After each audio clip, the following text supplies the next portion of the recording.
Hey guys, at some point we go through the painful lesson of why it's not worth it to bet big going into any earnings report. Okay. You may win for a while, you're doing well, and then you take that big loss and you realize, damn, I just ruined all those gains I had.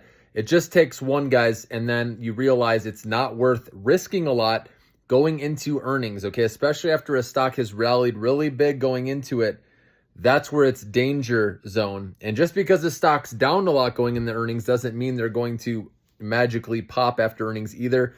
So my principle, and I've told every single one of you, small position every time if you feel the urge, if you must buy before earnings. Again, this is in the short-term account, obviously, right? Our long-term investment account, obviously you got to get through many earnings reports. And obviously you want to be holding those companies long that we know are going to be around, right? Profitable, at least getting close to it. New technologies that we believe in, right, for the future. Big theme stocks, obviously, that's the Millionaire Maker portfolio.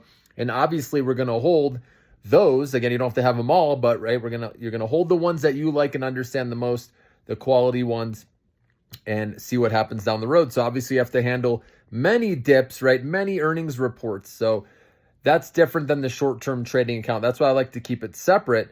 All right, but short-term, I know I've gotten some comments. Some of you took a shot, you lost money, you got burned, right? It happens to all of us. Trust me, at some point in our life. What happened with me was Micron back in the day, where I took a big loss on that before I realized no more doing that. It just doesn't make sense because anything can happen around earnings, right? Even when it's a decent earnings, we saw some of these stocks, they popped initially and then went down a lot, right? You just don't know the stock price reaction. So it's like gambling. And why gamble away a lot of your money, especially if you've made a lot of money, right, away from earnings? You can do just fine dodging earnings, guys. We did that all through, obviously, right, May, June, July. But then when earnings season rolls around, if you want to protect your profits, like I said, only go into earnings with profits, or ideally some of your profits only if you're going to hold it again through that, okay? And so just wanted to have that conversation with you. And if that happened where you guys, one of you got burned, hey, just know it happens to everyone. And remember, from now on, just keep it small and you can play away from earnings so you don't have to take on that risk.